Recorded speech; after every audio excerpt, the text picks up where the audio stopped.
Good morning, children. Our today's topic is poem Leisure, and it has been written by William Henry Davies. So, first of all, what is the meaning of leisure? Yes, it's mean freedom, यानी कि आज़ादी.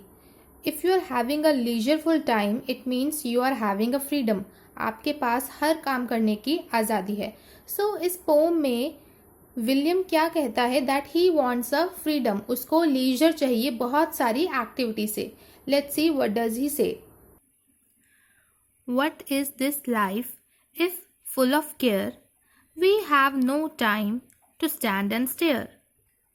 Stair means to look fixedly. इसका मतलब है कि एक जगह बिल्कुल अपनी आईज ब्लिंक करे बिना पल के झपकाए एक चीज को देखते रहना. So the poet is saying, what is this life if full of care? वो बोल रहा है कि ऐसी लाइफ है ही क्या जिसमें केयर ही केयर है, जिसमें आप किसी ना किसी की केयर ही करते रहते हो, उसकी देखभाल करते रहते हो. We have no time to stand and stare. और इतनी केयर होती है कि हमारे पास बाहर निकलने का टाइम नहीं है कि हम किसी सीनरी को, किसी नेचर के सीन को खड़े होकर शांत में देख सके. No time to stand beneath the boughs and stare as long as sheep or cows. Beneath means under यानी कि नीचे, and boughs means hard branches of a tree. पेड़ के जो मोटी मोटी हार्ड टहनियाँ होती हैं उसे हम क्या बोलते हैं? boughs. Now William is saying no time to stand beneath the boughs. उसके पास इतना भी टाइम नहीं है कि वो पेड़ों की टहनियों के नीचे खड़ा होकर स्टेयर करे एज लॉन्ग एज शीप और काउस.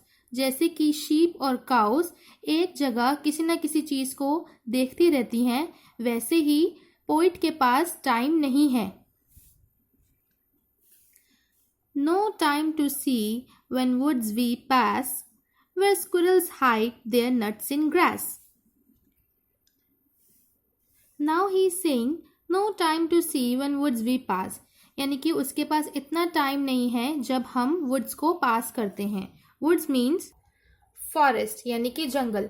जब पोइट जंगलों को पास करता है तब भी उसके पास इतना टाइम नहीं है कि वो देख सके जहाँ पे स्क्विरल्स अपने नट्स ग्रास में हाइड करती है. सो पोइट यहाँ पे कहना चाह रहा है that his life is very busy. उसकी लाइफ जो है बहुत बिजी है, उसके पास फ्रीडम है ही नहीं और उसको बहुत ज़्यादा केयर मिल रही है, तो उसके पास बाहर जाने का टाइम ही नहीं है. No time to see in broad daylight stream full of stars like skies at night. अब यहाँ पे पोइट कह रहा है कि उसके पास बिल्कुल भी टाइम नहीं है इन ब्रॉड डे लाइट यानी कि सूरज की किरणों में वो बैठे और देखे streams full of stars like skies at night. Now in these last two lines here a poetic device is used which is called simile. It means comparison is made with the use of as और like. जब आप किसी दो चीज़ों में comparison करते हो और उसमें आप क्या वर्ड्स यूज़ करते हो? एज और लाइक. जैसे यहाँ पे यूज़ हुआ है streams full of stars like skies at night. Poet यहाँ पे बताना चाह रहा है कि स्ट्रीम्स जो झरने हैं, जो रिवर्स हैं हमारी, वो कैसी हैं? स्टार्स की तरह. अब वो स्टार्स की तरह क्यों है?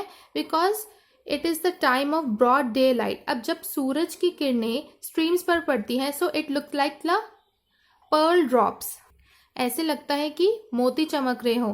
तो सिमिलरली पोइट यहाँ पे कह रहा है कि उसके पास इतना भी टाइम नहीं है कि वो सूरज की रोशनी में खड़े हुए और देखे कि जो झरने बह रहे हैं उस पे सनलाइट कैसे रिफ्लेक्ट कर रही है and they are looking like the pearls. जैसे कि रात में स्काईज होते हैं जब उसमें स्टार्स ट्विंकल करते हैं. So the comparison is made between the streams and the skies. तो यहाँ पे कंपैरिजन हो रहा है स्ट्रीम्स में और स्काईज के बीच में कि वो कैसी लगती है, जैसे कि रात में तारे ट्विंकल कर रहे हैं. No time to turn at beauty's glance and watch your feet how they can dance. Glance means to look कि एक जगह देखना, एंड ब्यूटी यहाँ पे किसके लिए यूज हुआ है? नेचर की ब्यूटी के लिए.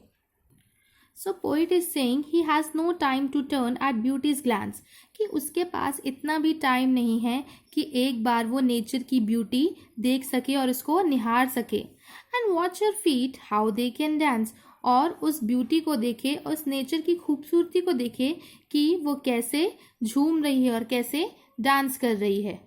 इसकी खूबसूरती नेचर की, that is why we have used her, not his. Next, no time to wait till her mouth can enrich that smile her eyes began.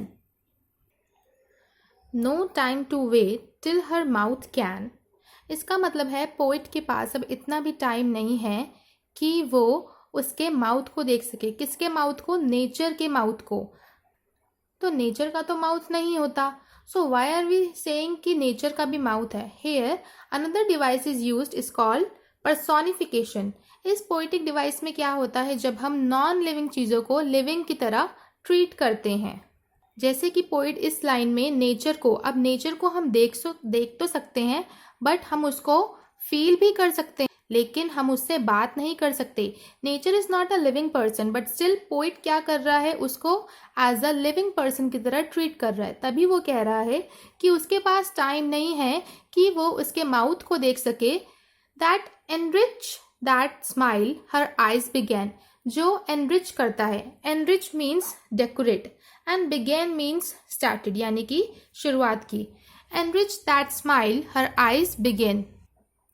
तो पोइट यहाँ पे कह रहा है कि उसके पास इतना टाइम नहीं है कि वो नेचर की ब्यूटी को देख सके, उसके माउथ को देख सके, जो कि उसकी स्माइल को और भी ज़्यादा डेकोरेट कर देता है। जो उसकी आइज़ ने देखा, जो उसकी आइज़ ने स्टार्ट किया, तो नेचर उसकी स्माइल को और भी ज़्यादा डेकोरेट कर देता है। A poor life this if full of care, poet कह रहा है कि ऐसी भी कोई लाइफ है, ये लाइफ तो बहुत ही ज़्यादा पुअर है, ये लाइफ बहुत ही ज़्यादा बेकार है। If full of care we have no time to stand and stare, वो कह रहे हैं कि ऐसे लाइफ का होना भी क्या होना जिसमें केयर ही केयर है, जिसमें हमारे पास टाइम ही नहीं है कि हम खड़े हो सके और उसको देख सकें। Now, at the end of the poem, I would like to tell you what is rhyming scheme. Rhyming scheme क्या होती है? जब भी किसी पोम की लाइंस में कुछ न कुछ राइमिंग वर्ड्स आ रहे होते हैं और हम उन्हें एक सीक्वेंस में लगाते हैं, एक स्कीम बनाते हैं, उसी को हम क्या बोलते हैं? Rhyming scheme. Let's see.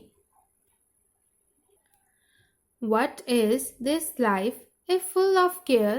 We have no time to stand and stare. अब यहाँ पे दो राइमिंग वर्ड्स है। First one is yes, very good, care, and second one is stare. तो दोनों की साउंड्स मैच कर रहे हैं और अब हम क्या करेंगे, इन दोनों को एक अल्फ़ाबेट नेम दे देंगे, दैट इज ए। अब मैंने यहाँ पे इन दोनों राइमिंग वर्ड्स को एक नेम दे दिया है ए एंड ए, क्योंकि दोनों की साउंड सेम है।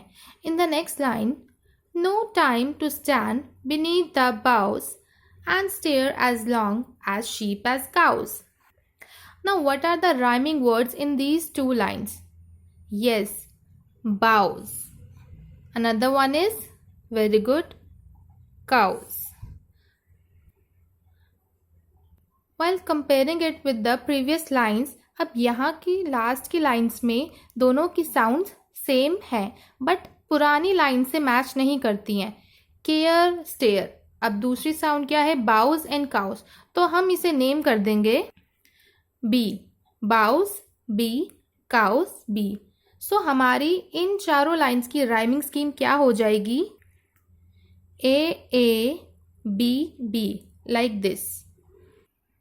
Similarly, with the rest of the poem, the marking scheme is A, B, B, C, D, D, like this. Care and stare.